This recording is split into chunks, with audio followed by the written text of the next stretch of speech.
네, 옆에 계시는 분과 사랑의 인사 나누시겠습니다. 사랑이 많은 하나님 최고의 받으세요. 최고의 받으세요.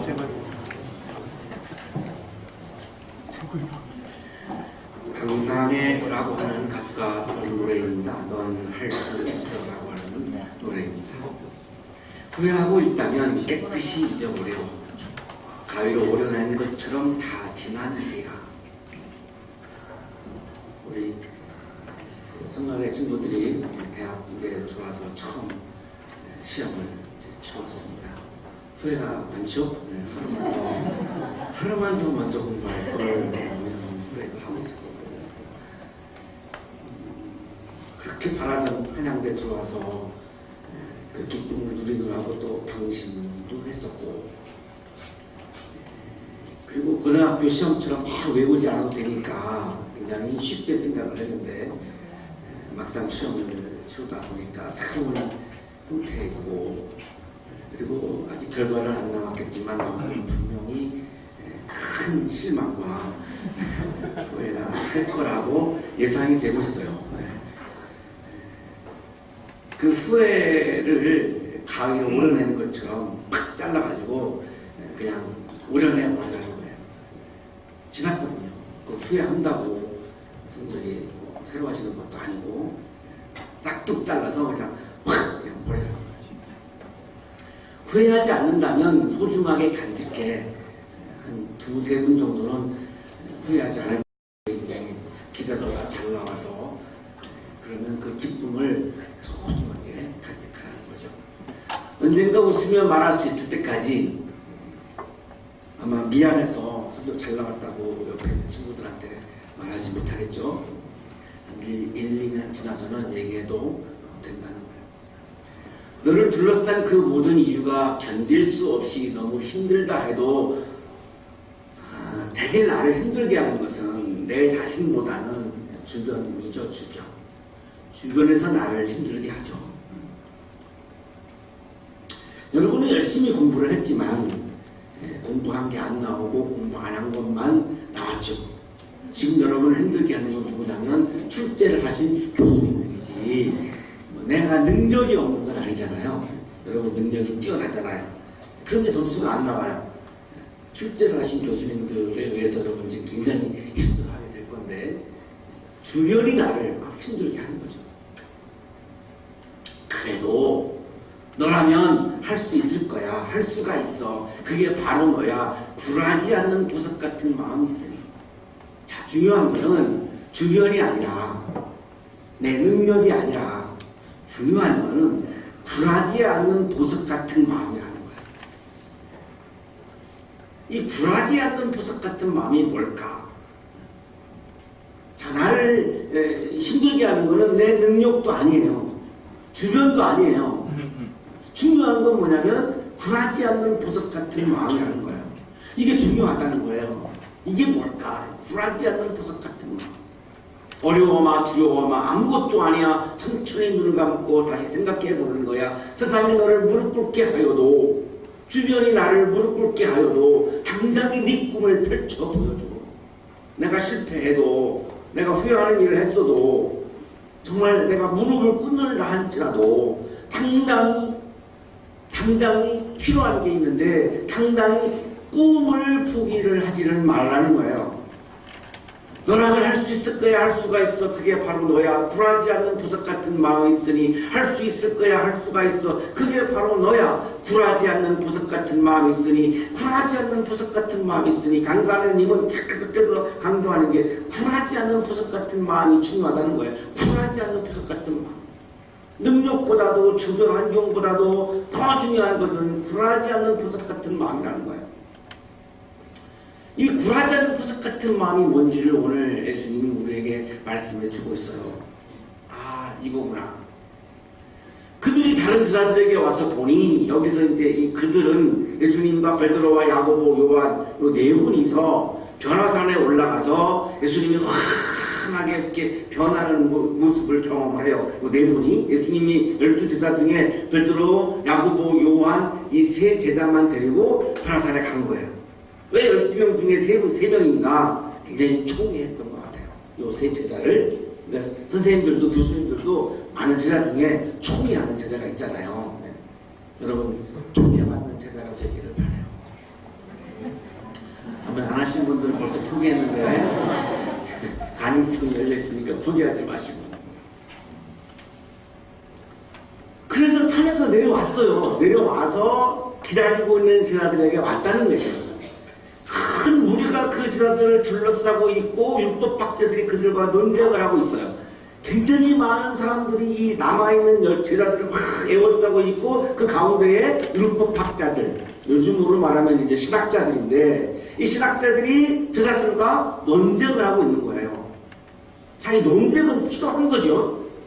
이 논쟁은 굉장히 발전을 위해서 필요한 건데, 그런데 문제는 뭐냐면 이때 했던 논쟁은 좋은 합의를 도출해내고 좋은 안을 만들어내는 그런 생산적이고 창조적인 논쟁이 아니었고 공격적인 논쟁이었어요. 굉장히 상대방을 막 공격하려고 하는 논쟁이에요. 이게 굉장히 다르죠. 제가 교회에서 목회할 때 회의를 해보면 회의를 하는 이유는 좋은 안을 내면 많은 사람들의 의견을 불러서 그 좋은 안을 우리 모두의 안으로 선택하기 위해서 회의를 하는 거잖아요. 근데 교회 회의를 해보면 좋은 안을 안 갖고 와요. 좋은 안이 본인에게 없어. 그러니까 어떻게 하냐면 어떤 사람이 안을 내면 계속 그거 갖고 시비 걸고 그냥 자꾸 불기 걸고 태클 걸고 자꾸 이렇게 발목 붙잡는 얘기를 많이 하는 분들이 있어요. 한두 분이 꼭 있어요. 그래서 회의가 좋은 분위기로 안 가. 반드시 좋은 분위기로 안 가. 이런 공격하기 위한 논쟁이 있거든요. 이 신학자들, 율법학자들 논쟁이 바로 그거예요. 시제 톤타스라고 하는 헬라어인데 이게 적대감을 가지고 하는 그런 논쟁을 의미하고 있어요. 이런 논쟁은 정말 불필요한 거죠. 정말 나에게 도움이 안 되고 공동체에 도움이 안 되는 논쟁이에요. 지금 그 논쟁을 하고 있는 거예요. 자, 근데 예수님이 딱 나타나니까 그동안 논쟁을 한 거를 보면 사실 제자들을 공격하고 있지만 사실 제자들에 대한 공격은 예수님에 대한 공격이잖아요. 예수님 공격을 막 하고 있는데 갑자기 본인이 딱 나타나니까 얼마나 놀랐겠어요. 깜짝 놀란 거죠. 여러분 경험해보셨죠? 많은 사람들이 있는데 내가 딱 가는데 갑자기 말을 딱 멈출 때 있잖아요. 왜? 내 얘기하고 있었거든. 내 얘기하고 있었거든. 안 좋은 얘기 내 얘기하고 있다가 내가 딱 나타나니까 얼마나 당황되겠습니까? 입을 딱 다물고 굉장히 당황하는 거야. 지금 그런 상황이에요. 그러니까 여러 사람 있을 때 자꾸 자리를 피하면 안 되고 빨리 자리를 지켜야 돼요. 예수님께서 물으셨어요. 너희는 그들과 무슨 논쟁을 하고 있느냐? 중요한 거는 너희는 제자들에게 질문한 거죠. 제자들에게 질문한 거예요. 너희들이 무슨 논쟁을 하고 있니? 그러면 제자들이 답을 해야 되는데 제자들이 답을 하지 않아요. 왜 안 했을까요? 무기력한 분위기를 우리가 느낄 수 있어요. 우리 교수님들이 강의 시간에 여러분들한테 뭘 물으면 막 대답을 하는 클래스가 있고 대답을 안 하는 클래스가 있어요. 왜 그런 줄 알아요? 대답을 안 하는 클래스는 이제 무기력함에 빠진 거예요. 왜 무기력함에 빠졌을까요? 실패했거든요. 이 실패하고 나면 무기력이 오거든요. 이 패배주의인데 상당히 제자들이 지금 뭔가를 실패한 거예요. 뭔지 모르겠지만 아직은. 그래서 무기력하니까 선생님이 묻는데도 무슨 논쟁의 주제가 뭐니? 라고 묻는데도 아무 대답을 안 하는 거예요. 이 하나의 공동체가 무기력함에 빠져버리면 그러면 뭔가를 할 수가 없어요. 뭔가 새로운 거를 시도할 수도 없고 뭔가를 창작할 수도 없어요. 지금 이런 상황이에요. 자, 제자들은 무기력에 빠져가지고 대답을 안 하니까 제자가 아닌 한 사람이 예수님께 대답을 합니다. 이 사람은 누구냐면 한 아이의 아버지인데 이 자기의 아이가 말을 못하는 귀신이 들려서 간질 현상을 지금 보이고 있는 한 아이의 아버지가 제자들은 대답을 안 하는데 묻지도 않았는데 지금 이 아이의 아버지가 대답을 하는 거예요. 선생님, 내 아들을 선생님께 데려왔습니다. 그 아이는 말을 못하냐는 귀신이 들려 있습니다.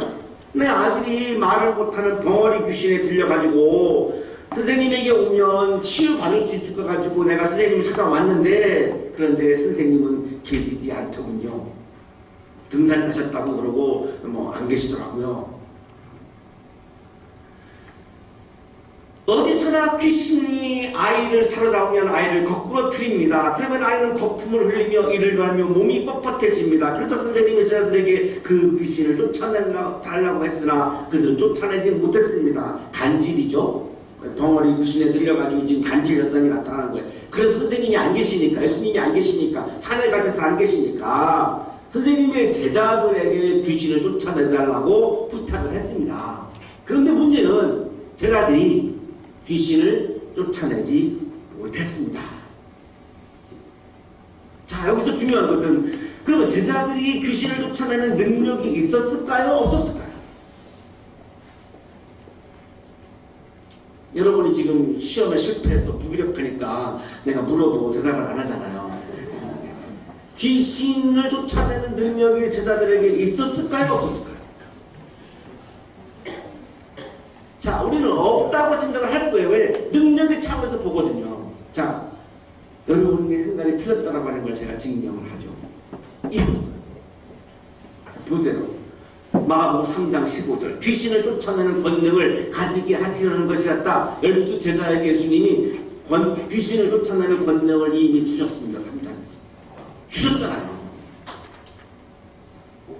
6장 7절. 그리고 12제자를 가까이 부르셔서 그들을 둘씩 보내시며 그들에게 악한 귀신을 억누르는 권능을 주셨다. 12제자에게 악한 귀신을 누르고 이기는 권능, 능력을 주셨잖아요.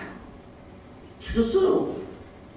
결정적으로 6장 13절. 그들은 많은 귀신을 쫓아내며 수많은 병자에게 기름을 발라서 병을 고쳐 주었다. 이미 귀신을 내쫓는 경험을 했어요. 제자들이. 안 한 게 아니에요. 했다고요. 이미 경험까지 했어요. 경험까지. 자, 문제는 그런데 지금은 왜 못하느냐 이거예요.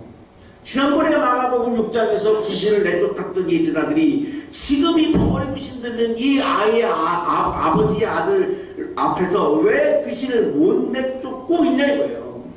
자, 이게 문제죠. 지난번에는 했는데 왜 지금은 못하느냐 이거예요.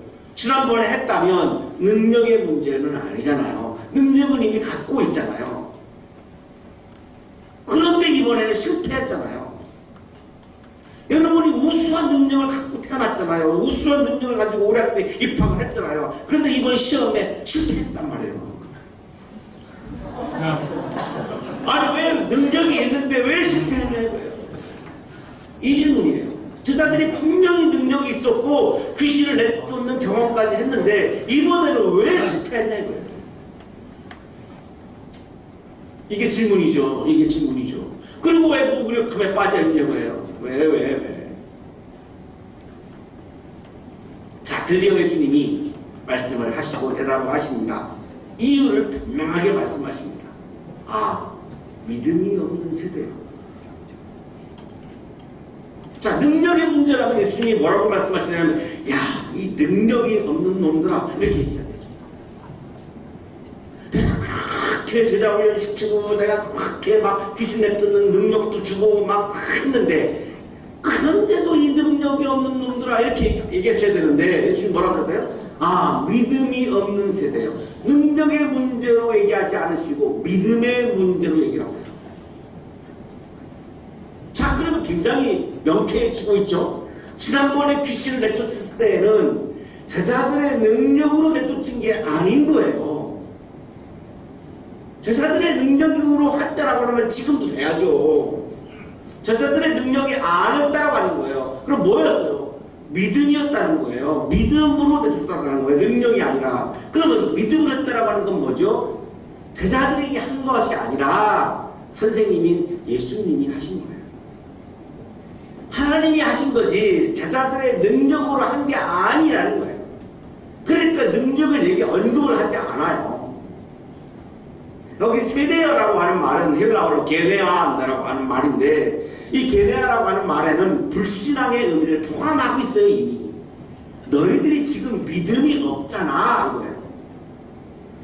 이 믿음이 없는 놈들아, 능력이 없는 놈들아가 아니라 이 믿음이 없는 놈들아, 내가 언제까지 너희와 함께 있어야 하겠느냐? 내가 언제까지 너희에게 참아야 하겠느냐? 아이를 내게 데려오너라. 능력이 없는 거를 못 참으신 게 아니라 믿음이 없는 거를 못 참으신 거예요. 왜? 그동안 계속 믿음에 대한 훈련을 해오셨잖아요. 지금 꾸준히 그것도 같이 먹고 자면서 이 3년 동안 먹고 다니면서 끊임없이 스승님이 제자들을 지금 훈련시켰는데, 그런데 아직도 믿음이 없는 거예요. 능력을 훈련시킨 것이 아니라 믿음을 훈련시켰는데, 그런데 믿음이 없는 거예요.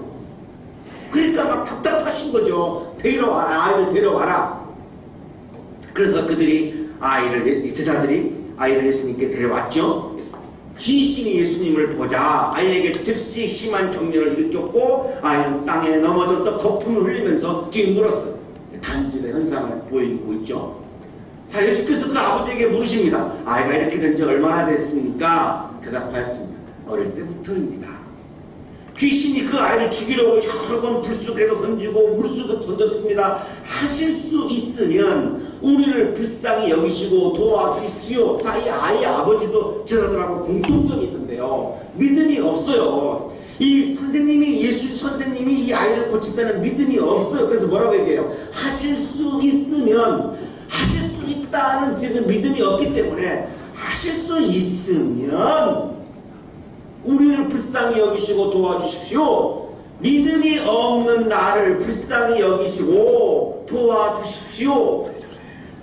보에세손 도와주십시오.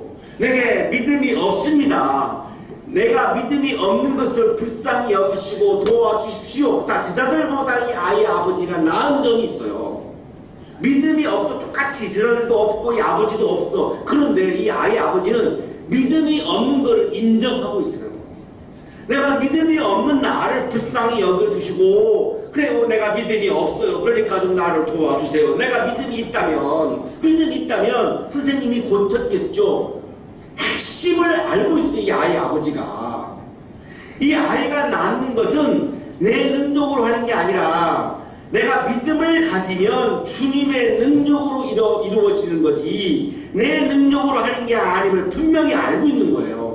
그런데 제가 믿음이 없었어요. 그래서 믿음이 없는 거를 불쌍히 여겨주시고, 내가 믿음이 없어서 이 아이가 낳지를 못하니 도와주십시오. 믿음이 없는 거를 도와달라는 거예요. 정확하게 듣고 있어요. 이 아이의 아버지가. 예수님이 말씀하시는 거예요. 할 수 있으면 무슨 말이냐. 나에게 할 수 있으면 해달라고? 그게 무슨 말이냐. 할 수 있으면이, 할 수 있으면이라니.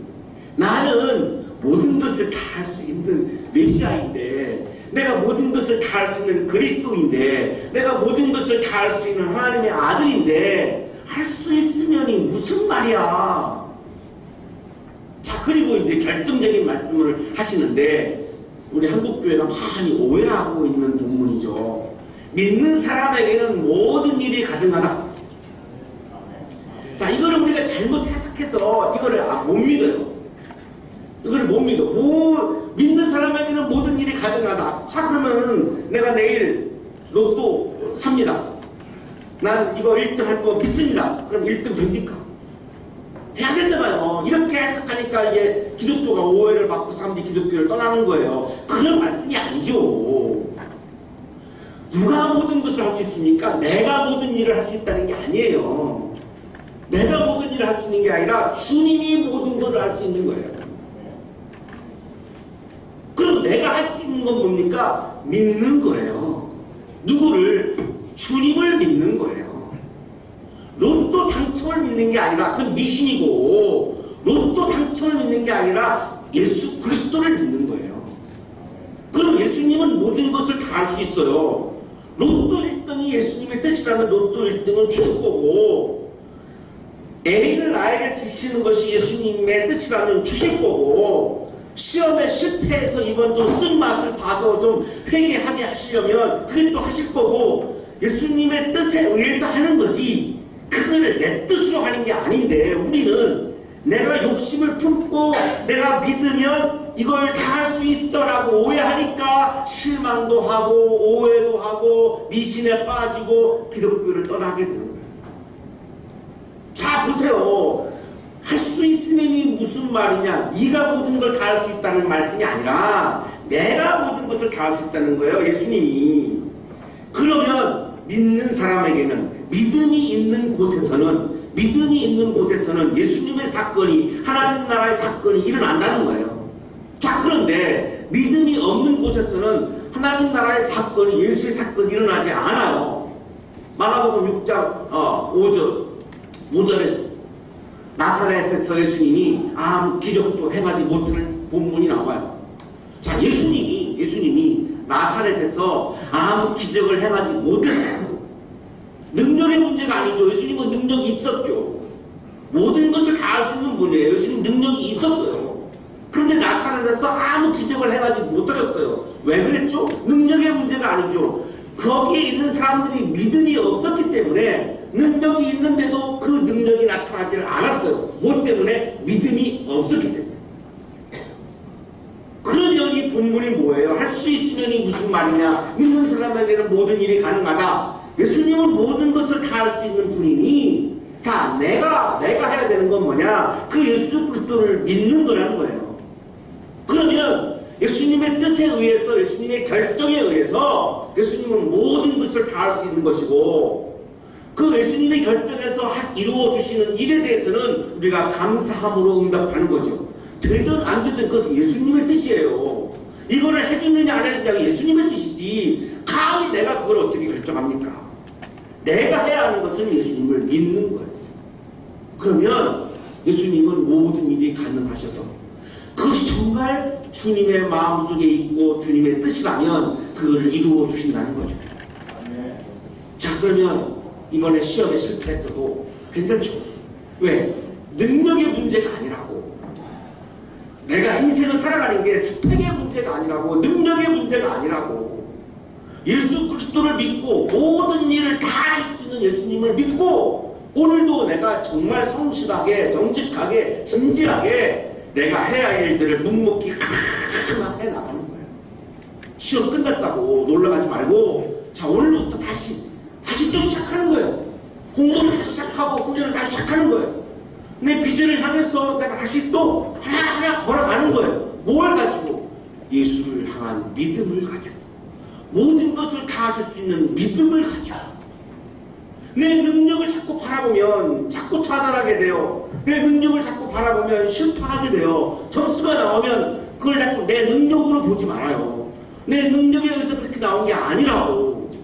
능력이 있어도 안 나올 수 있는 거고, 능력이 없어도 잘 나올 수 있어요.